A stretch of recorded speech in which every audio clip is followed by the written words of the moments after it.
It started with a bet, right there at the county fair, in front of everyone. On one side, a seed company, confident, backed by data, selling the latest hybrid, built for maximum yield. On the other, a 70-year-old farmer with seed he'd been saving for decades, seed his grandfather had planted before him. They called it museum corn, said it belonged in the past, not in the field. The company was so sure, they made it public, said their hybrid would outperform it easily, no contest. And most people believed them, because on paper, they were right. Until the season changed, because that year, the rain didn't come. And what started as a simple bet turned into something no one had planned for, because when the drought hit, everything changed. The farmer's name was Orville Stumpf, 71.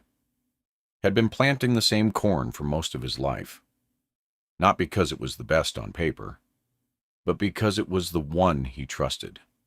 Every year, he saved part of his harvest, picked the strongest ears, stored them, planted them again the next season, and did the same thing the year after that, decade after decade, long before hybrid seed became standard, long before yield charts and lab testing. This was how it had always been done. His grandfather had started it, brought the original seed over, and planted it in the same soil Orville still worked. And over time, that seed adapted to the land, to the weather, to the conditions most farmers try to work around. It didn't grow the fastest, didn't look the tallest, didn't produce the biggest yields in a perfect year. And that's why most people stopped using it, because hybrid seed had taken over. Faster growth, higher output, more predictable results, backed by numbers, backed by research, backed by companies that knew how to sell it. Compared to that, Orville's corn didn't make much sense. It wasn't optimized. It wasn't engineered. It wasn't built to win in a good season.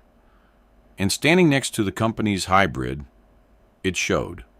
Shorter stalks, less uniform rows. Nothing about it suggested it would compete. And that's exactly why they made the bet. Because, as far as anyone could see, there was no way it could win. At first, everything went exactly the way people expected. The hybrid came up fast, even rose, strong color, tall stalks pushing higher week by week. It looked right.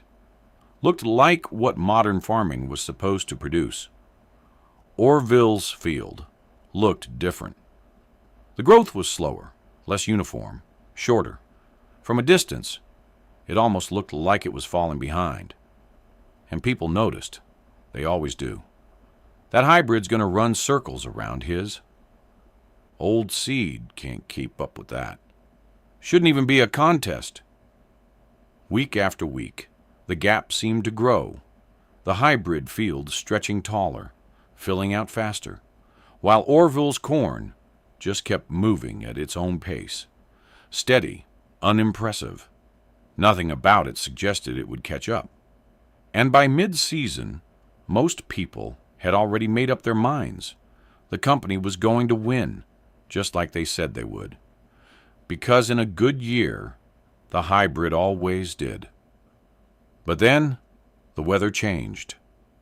The clouds stopped coming. The heat settled in.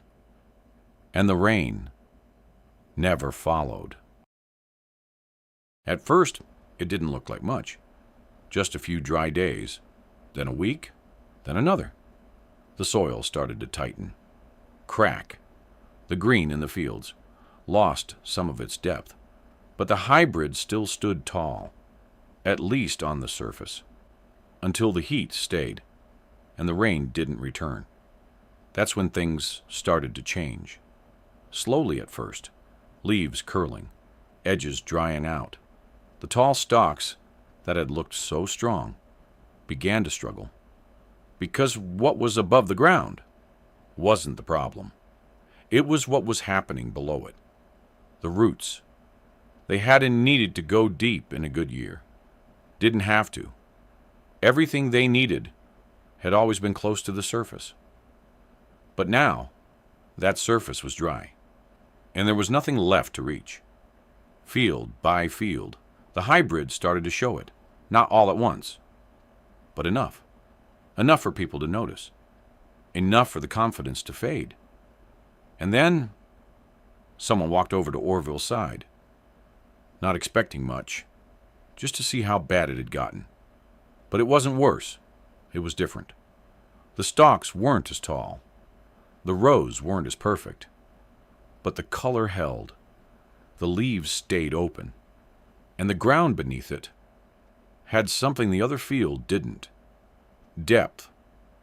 Because over the years, that seed had learned something the hybrids hadn't. To reach further. To go deeper. To survive when the easy water was gone. And standing there, looking across both fields, for the first time, people started to realize something. This wasn't going the way they thought it would. By late season, you didn't need numbers anymore. You could see it from the road, from the edge of the field, from anywhere you stood. The hybrid that had started so strong was breaking down. Stalks thinner, leaves burned at the edges, ears smaller than they should have been. Some rows, barely holding on. And next to it, Orville's field stood steady, not towering, not perfect, but alive. The color held, the structure held, the ears fuller than anyone expected. Word spread fast. It always does. People started coming out, not to check progress, but to see it for themselves. Farmers, neighbors, even a few who had laughed the loudest at the start. Standing there, looking across both fields, no one said much, because there wasn't much to argue with anymore. The difference was right in front of them. One of the company reps finally stepped forward, looked across the rows, then back at Orville, shook his head, half smiling. I didn't think it would hold like that. Orville didn't answer, didn't explain it, didn't need to, because the result was already there.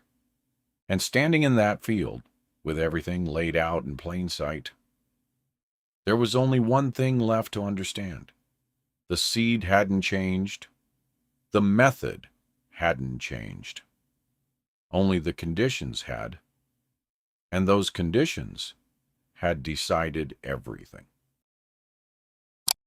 After that, things didn't suddenly change. Hybrid seed didn't disappear. Companies didn't stop selling it. And most farmers kept planting the way they always had. Because in a good year, it still worked. It still produced. It still made sense. But that season stayed with people. Because it showed something they hadn't thought about in a long time. That not everything is built for perfect conditions. And not everything that looks slower is weaker. Orville didn't change what he planted after that. Didn't try to prove anything. Didn't go out of his way to convince anyone. He just kept saving his seed, just like his grandfather had, just like he always had. Because to him, it was never about beating anyone. It was about knowing what would hold up when things didn't go the way they were supposed to. And that's something you don't always see in a good year. You see it when everything else starts to fail. Because sometimes the things that look outdated aren't behind. They're just built for a different kind of test. And when that test comes, they don't just survive. They show you what they were meant for.